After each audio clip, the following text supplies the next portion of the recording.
성경을 읽어가는 중에 기도에 대한 이야기들을 눈여겨보는 것이 영적인 하나님과의 교제를 통해서 만들어가는 시온의 뒤로의 가장 중요한 본을 만들어가는 지혜로운 성도의 안목이 거기 있겠다 생각이 됩니다. 기도, 그 기도가 이제 믿음이라는 이름과 더불어서 그것이 무엇이오라고 이야기할 때 성경에 여러 다양한 많은 인물들이 등장할 때요, 엘리야라는 선지자, 그는 기도와 함께 믿음이라는 이 단어를 결부시킴에 있어서 가장 파워 있는 인물로 우리에게 다가옵니다.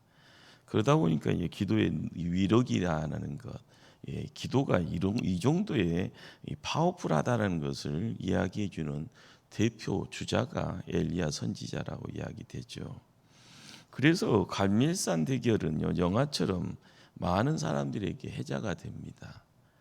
엘리야의 제단 그리고 바알의 제단, 이 두 제단 중에 어느 쪽에 불이 내리는가라는 것을 보는 대결입니다.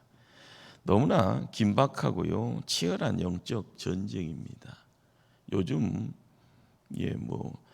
폭격기가 가서 막 때려버리는데요, 영화의 한 장면이 아니라 지금 저 지구 저편에서 그 폭탄에 의해서 죽어가는 사람들이 우리 가장 가까운 지인이다 하면 이건 재앙 중에 가장 큰 재앙이 될 겁니다. 엘리야의 제단, 바알의 제단, 이 두 제단을 가지고 이루어지는 굉장히 긴박하고 치열한 어떤 영적 전쟁. 그런데 재미있는 것은요, 1대 850대의 어떤 대결 구도입니다.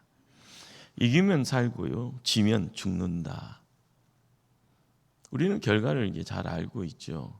한 사람이 850명을 이기는. 그런데 우리는 여기에서 딱 스톱해버리는 경우죠. 성경을 조금 더 읽어가게 되어지면은요, 3년 6개월이라는 가뭄이 이스라엘 전역의 고난의 자리였다라는 겁니다.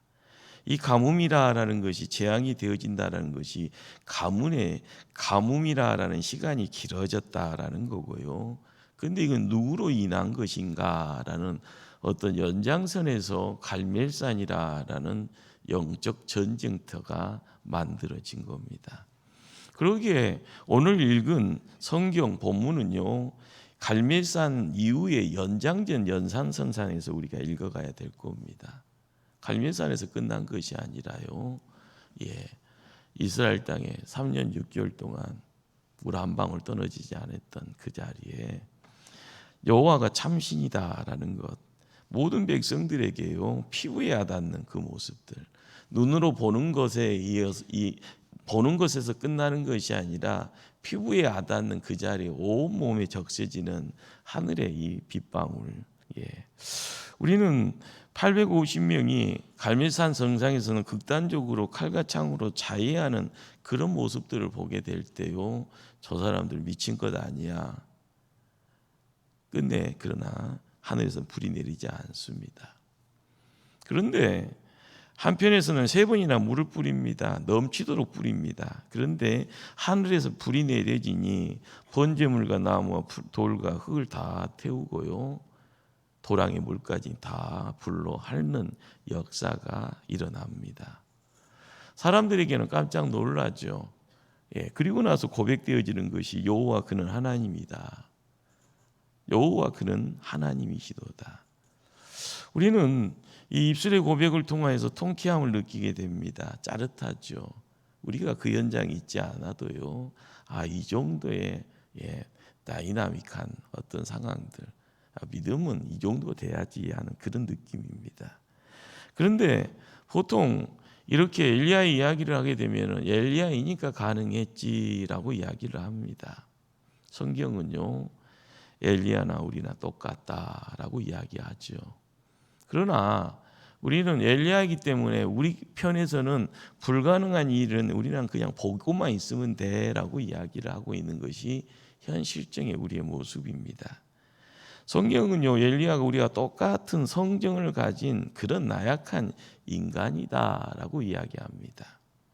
실제로 죽음의 위협하면서요, 엘리야의 입에서 나오는 말이 이렇게 살 바에는 차라리 죽는 것이 낫다라고 이야기합니다. 그것도 토로합니다. 그 정도로 똑같은 연약한 인간입니다.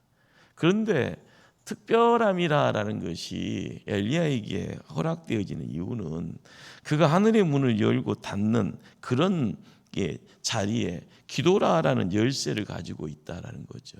그런데 이 시대를 살아가는 우리에게는요, 어떤 문제 앞에서 기도할 생각조차 못한다라는 그런 극단적인 갭이 있다라는 것입니다.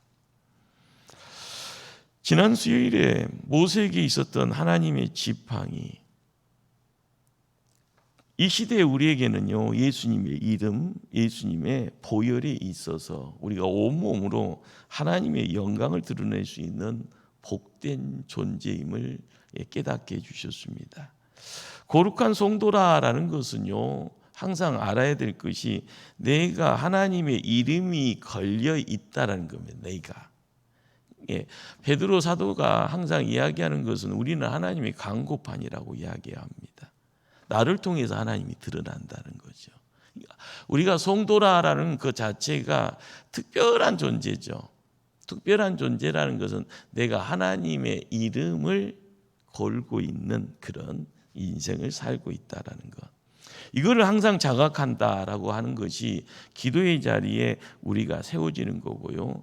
기도하는 그 자리에 내가 반석 위에 세워지는 집이 되어지는 영적인 비밀이 거기에 함께 묶여져 있다는 것 우리가 알아야 될 줄 압니다.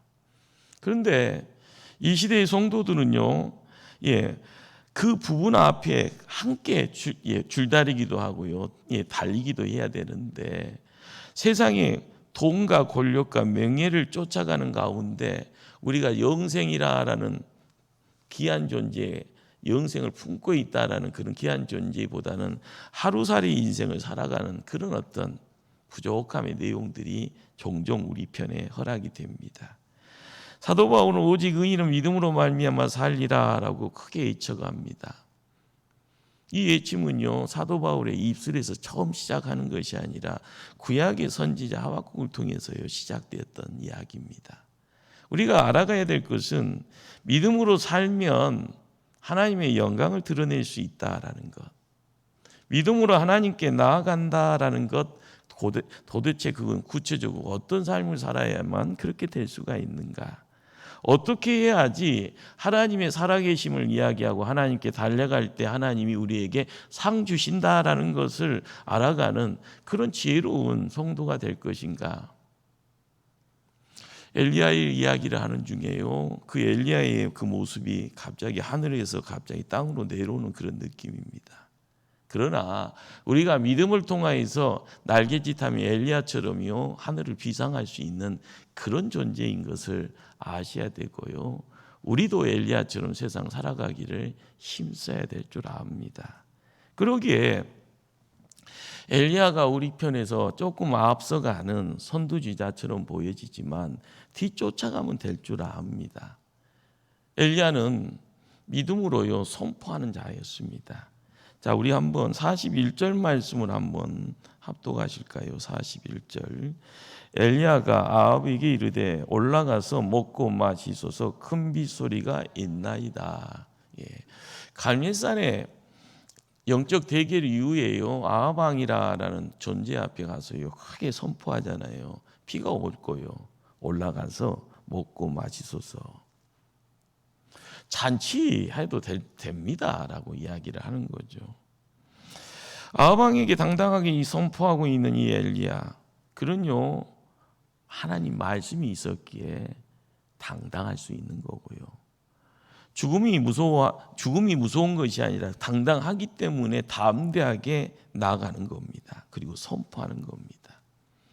우리는 시간이 흐르고 나서요 손바닥만한 작은 구름이 일어날 때 엘리야 선지자가요 믿음으로 큰 소리로요 또 외쳐갑니다. 우리 한번 44절 말씀을 한번 합독하실까요? 44절. 일곱 번째 이르러서는 그가 말하되 바다에서 사람의 손만한 작은 구름이 일어나나이다. 이르되 올라가 아합에게 말하기를 비에 막히지 아니하도록 마차를 갖추하고 내려가소서 하라 하니라.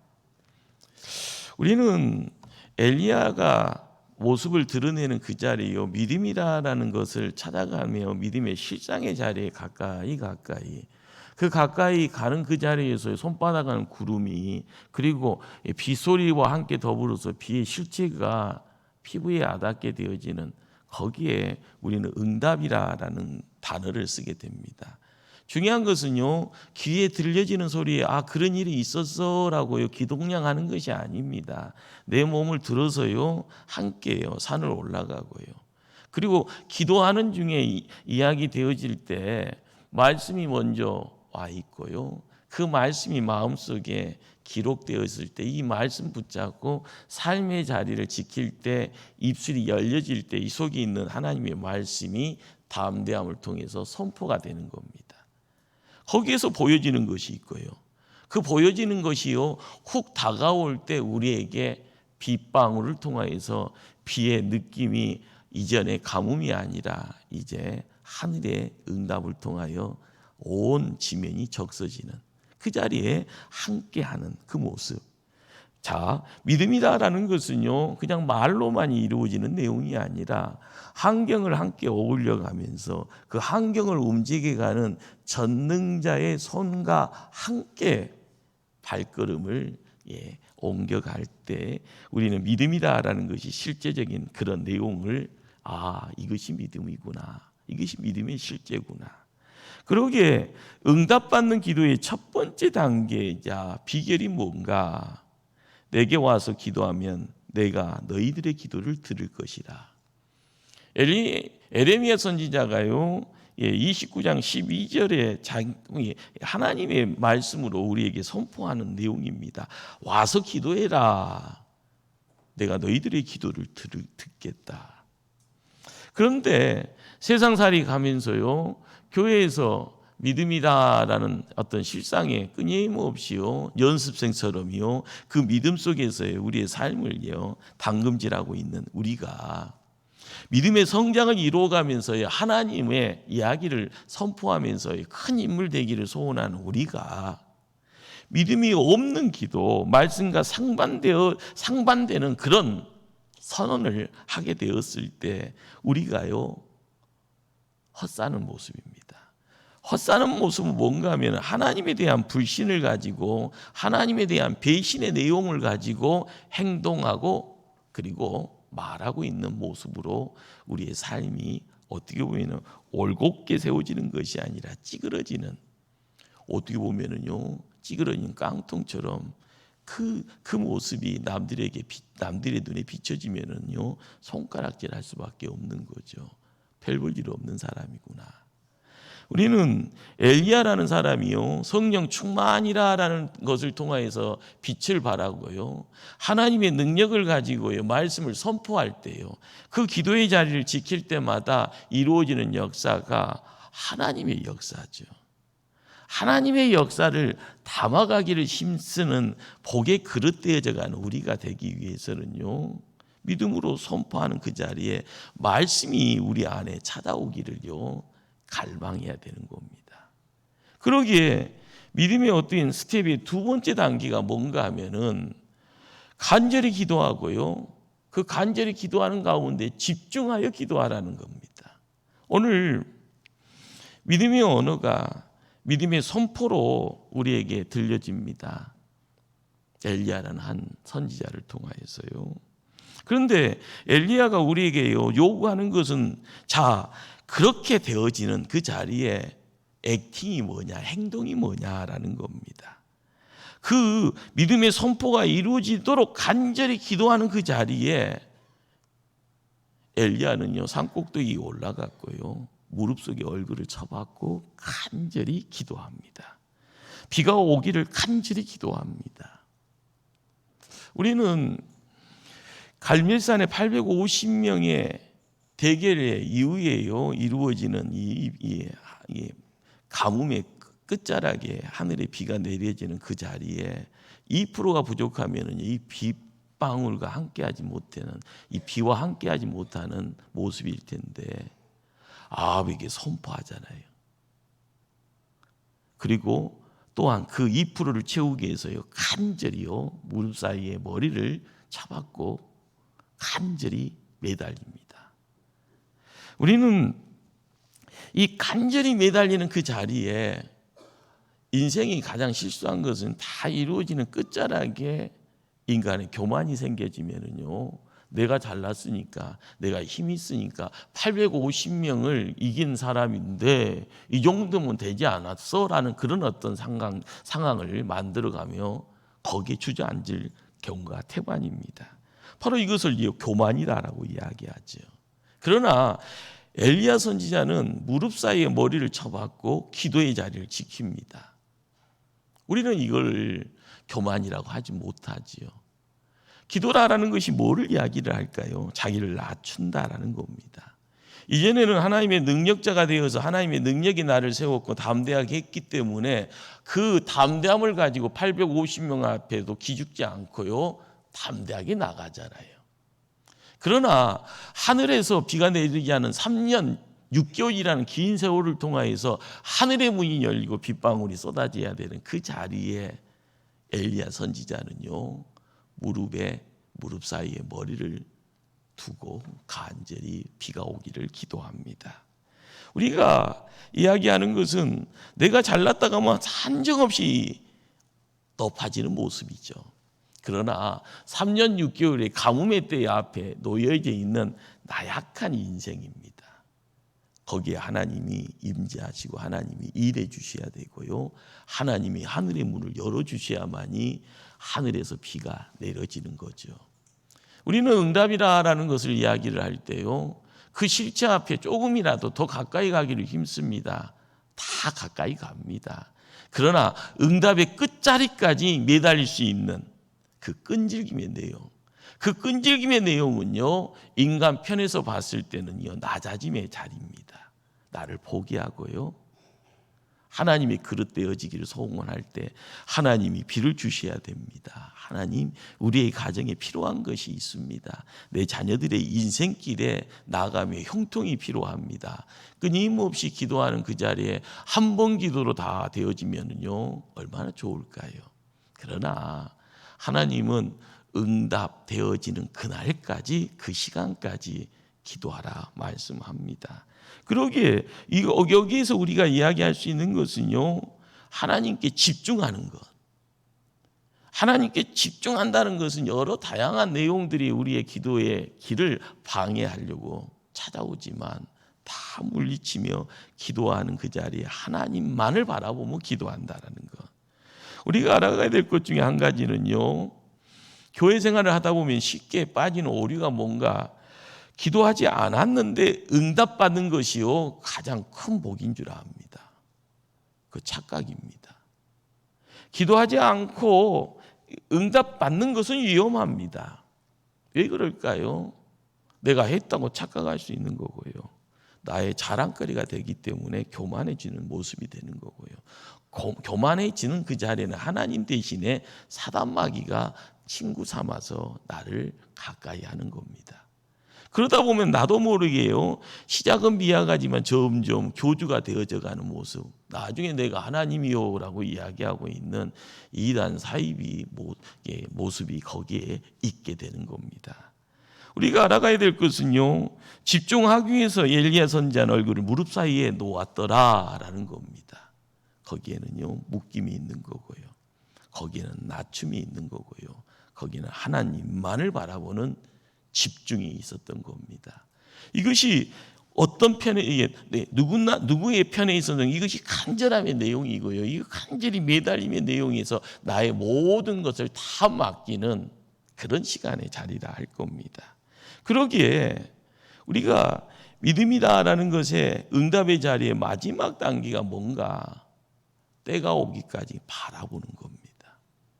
오늘 말씀을 읽다 보면은요. 올라가 바다 쪽을 바라보라라고 이야기를 합니다. 7번씩이요 나가서요 바라보게 하죠. 예, 이건 무슨 말인가요? 응답은 있을 텐데 응답에 대한 기대입니다. 누구나 기대할 수 있죠. 근데 누구는 그 기대를 통하여서요 응답의 자리에 나가는 사람이 있고요, 기대만 하고요 거기서 주저앉는 사람도 있습니다. 엘리야 선지자는 단지 기도만 하는 것이 아니라 응답을 간절히 기대하고 있었던 모습이죠. 우리가 이 시대도 마찬가지입니다. 기도하지 아니하면 바라볼 수도 없고요, 바라보지 못하면 기도할 수도 없는 겁니다. 이것이 미미한 영적인 원리죠. 우리는 기도하는 가운데 바라본다라는 것이 시너지입니다. 1 더하기 2가 2가 아니고요, 하나님의 손이 함께하면 1 더하기 1이요 무한대로가 되어지는, 우리가 믿음의 영역을 이야기를 할 때 해봤냐고 이야기하잖아요. 기도해 봤냐고요. 그런데 1 더하기 1은 2가 되어진다는 것은 그냥 산수입니다. 그러나 기도의 자리에, 영적인 체험의 자리에 하나님의 임재가 우리와 함께할 때 하나님이 일하신다라는 것을 알아가는 그 자리에 1 더하기 1은 2가 아니고요 5가 되고 10이 되고 100이 되어지는 하나님의 손길을 이야기할 수 있는, 거기에 우리가 알아가야 될 것은 강권함의 내용이 3자가 되어서는 저 사람이 저렇게 되는 거 부럽다, 나도 그러면 좋겠다, 이런 이야기는 쉽게 누구나 다 하지 않습니까? 그러나 나를 통하여 일하시는 하나님, 나를 도구 삼아서요 하나님의 손이 일이 되어지는 그 자리에서 폭발적인 뭔가가 확 드러날 때 2가 아니고 10이 되고 100이 되고 1000이 되어지는, 우리가 뭔가를 바라본다라는 것이 뭘 이야기를 합니까? 항상 기적이 상식이 되어지는 세상은 기도하는 사람만이 이야기할 수 있는 세상이라 생각이 됩니다. 1%의 겨자씨만한 믿음으로요 100%가 되기를 바라본다라는 것은요 사기꾼이라고 세상 사람들 이야기합니다. 그러나 겨자씨의 1%가요 100%의 응답이 되어지는 자리에 영적인 영안을 드러내는 사람은 하나님이 일하신다라고 이야기합니다. 하나님이 일하심의 자리에 우리가 깨달아야 될 내용은요, 하나님은 역사하는데 왜 우리의 가정에, 우리의 자녀에, 우리의 생업의 자리에, 우리의 사업장에 찾아오지 아니한가? 우리는 끊임없이 성경에 많은 믿음의 선진들이 그 자리에요 선례로 뭔가를 보여주고 있습니다. 믿음의 조상 아브라함을 왜 믿음의 조상이라 했을까요? 하나님은 아브라함을 장막에서 끄집어내서요 하늘에 떠 있는 무별을 바라보게 하잖아요. 그리고 나서요 별들을 세보라고 요구합니다. 자, 그런데 여기서 장막이라는 것은요 인간이 가지고 있는 보금자리처럼 느껴지잖아요.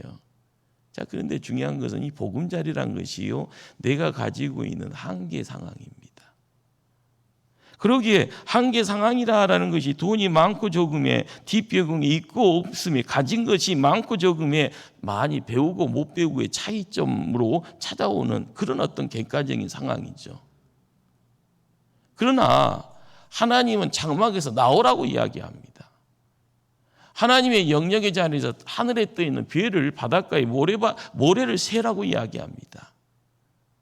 인간이 가지고 있는 한계는요 셀 수 있는 것은 한계가 돼 있지만 때가 되어져요 너희 자손들을 이렇게 하리라 하나님이 말씀합니다. 우리는 성경의 무수한 사람들이 하나님과의 관계가 어떤 관계를 가지고 있는가, 성경은 이야기해 주는 팩트가 뭡니까? 너와의 관계는 그냥 관계가 아니다. 아버지와 자녀의 관계다. 우리의 삶의 자리에 하나님을 끄집어 당길 수 있는 특권이 있죠. 하나님이 내가 너 사랑한다라고 이야기할 때 왜 사랑합니까? 라고 우리가 물어볼 수 있는데 그 물어보는 것이 성경 속에서는 벌써요 그 관계에 대한 부분을요 정확하게 표현해 주고 있습니다. 그러기에 믿음으로 바라본다라는 것은 단지 하나님이 나의 아버지니까 바라본다라는 것, 어려운 것 아닙니다. 그런데 이 어려움의 내용이 되어질 수밖에 없는 것은 대다수가 장막 안에 웅크리고 있으려고만 하니까 그런 거죠. 여기가 좁사오니라고 이야기하니까 항상 거기에서 하늘을 볼 수 있는 그 자리가 막혀 있는 겁니다. 하나님은 지금 당장 장막에서 나오라고 하지요. 그리고 언약의 말씀을 바라보라고 하십니다. 그리고 별을 보고 꿈꾸라고 하십니다. 우리가 믿음 생활을 할 때마다 기도의 현장에서 바라보고 기도의 현장에서 무릎으로요 내 육신의 고통이 찾아오지만 그 고통의 자리 너머에 하나님의 세상이 조금이라도 열려지면 우리는요 바라볼 수 있는 그 짧은 시간을 통해서 엄청남의 내용이 하나님의 사랑의 어떤 터치로 우리에게 찾아오게 될 때 우리는 깜짝깜짝 놀랄 겁니다. 그러나 그 시간이 점점점 길어지고 그 보여지는 세상이 점점 넓어지면 온 우주가 내 가슴 속에 안겨지는 것처럼 그 자리에 예수님이 사랑으로 나의 삶의 중심에요 찾아오시고 내 마음의 중심에 주인이 되어지고 왕이 되어져 우리의 삶을 새롭게 해줄 때 우리는 바라봅니다라는 것을 통해서 내 마음이 가득가득 채워지고요. 내 영혼이 살아날 때요 하늘의 생명이요 가득가득 채워지는 그 자리에 내 심령 속에 하늘의 무별들이 가득가득 채워지는 그 내용들이요 바로 하나님의 임재라라는 단어 속에서 이렇게 귀결이 되어집니다. 우리는 예배의 자리에 하나님 임재하기를 원합니다. 그렇죠. 예배는 하나님의 임재가 당연한 겁니다. 그걸 못 느끼는 것은요 내가 못났으니까 못 느끼는 겁니다. 그러나 마음 문을 활짝 열고요 영안이 열려지기를 소망하고요 나의 마음을 집중하는 가운데 하나님이 하나님이요라고 이야기되어지는 그게 그냥 말로만이 아니라 그 만남에 끈끈함이 있는 그 하나님이 나의 하나님입니다라는 것을 알아가면서 그 끈끈함이요 누구에 의해서도 헤쳐지지 아니하고 뭐 때문에 변절되지 아니하고 뭐 때문에라도 그 사랑이라는 것이 하나님과의 나의 관계를 통해서 이루어지는 사랑의 내용이 되어진다 할 때 우리가 알게 되어지는 믿음의 실체 앞에 조금 더 가까이 가게 되는 줄 압니다. 우리는 엘리야라는 위대한 인물이요 왜 위대한 인물이 되었는가? 믿음의 조상 아브라함이 왜 믿음의 조상으로서 우리와 함께하는가? 그러나 우리가 똑같은 성전을 가진 연약한 사람입니다. 그러나 그 연약함의 내용을 똑같다라고 이야기되어지는 그 자리에서 우리는 그들을 위대하게 보는 이유가 뭘까요? 오늘 우리에게 던져지는 숙제라 생각이 됩니다. 믿음으로 선포하고요 간절히 기도하고요 그리고 바라봄이라는 것을 통하여서 기도줄을 강하게 붙잡으면 그 기도줄을 통하여서 우리가 하나님의 일꾼 되어져가는 복됨의 역사가 허락되어질 줄 믿습니다.